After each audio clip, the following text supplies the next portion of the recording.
25 years ago, the ecological footprint was just a concept in the head of our amazing founder, Matas. But today it's commonly used as a noun in everyday talk, especially footprint. This evolution is due in large part to our partnership with a remarkable organization with a rich network of offices around the world. Because biodiversity conservation has traditionally been their main focus, WWF is like the other side of the sustainability coin. The most visible fruit of our collaboration over the years has been the Living Planet Report. And in recent years, they have deployed tremendous efforts in many countries to spread the word about Earth Overshoot Day. And so it is my distinct pleasure to introduce the president and CEO of WWF US, Carter Roberts. Carter, thank you so much for joining us today. My pleasure. Nice to see you. Nice to see you too. I see you have the most adorable panda just behind your shoulder. We have lots of pandas. We have worked together for a long time, the WWF and Global Footprint Network. Can you talk a little bit about what Earth Overshoot Day means to you and to WWF? Sure. You talked about pandas. For WWF. We were founded over 60 years ago to draw the world's attention to save species in places that are far, far away.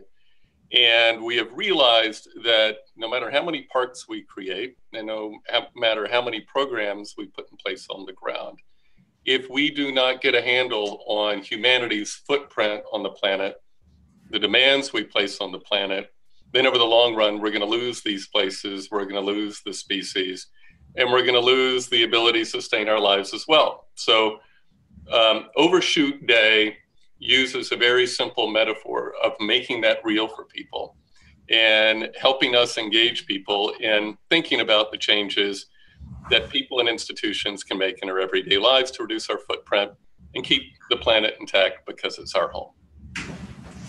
That's incredible. And it's amazing work that you have an opportunity to do, as WWF has incredible reach here in the United States and abroad. So of the many projects that I know and the many programs that I know WWF works on, what is an exciting initiative from your vantage point to move the date? So you would not expect this from us, but for me, one of the things that gives me the most energy in our work is our work on food waste. We waste about 40% of the food around the planet. We waste it in different ways. Here in the United States, we waste about 40% of the food that is produced and delivered to institutions and to people. And most of that occurs in our homes, it occurs in hotels, it occurs in big institutions like schools.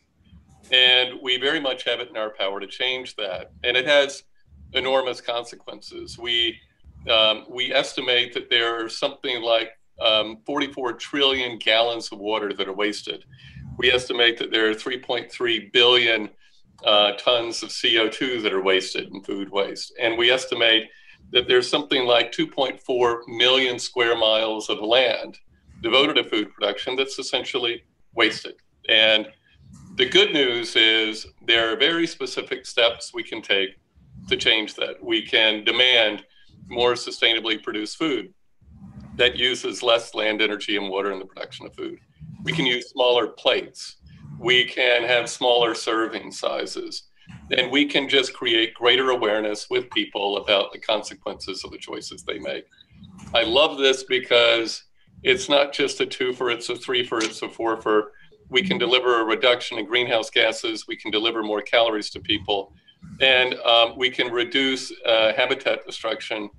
But at the end of the day, by the year 2050, we can produce as much food as the growing population of the world needs without using an acre more land.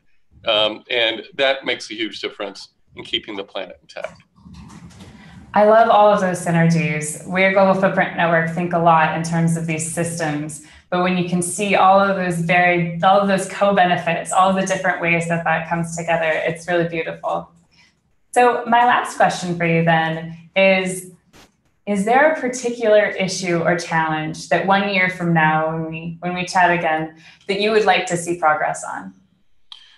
Yeah, look, we work with communities, we work with governments. I think at this particular moment in time, what I would love to see is the largest companies in the world adopt science-based targets that essentially limit the footprint of food.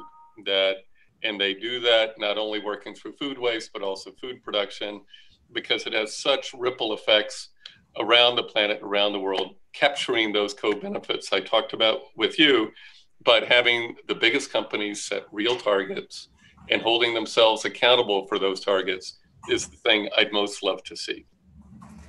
That would be amazing. And we hope when we speak next that we will have seen progress on that front. I'll report back. Carter, thank you so much for joining us today, for being a champion, and for being amazing partners for Earth Overshoot Day. It's our great pleasure. Good luck with everything. It's our honor to be a part of this. Thank you.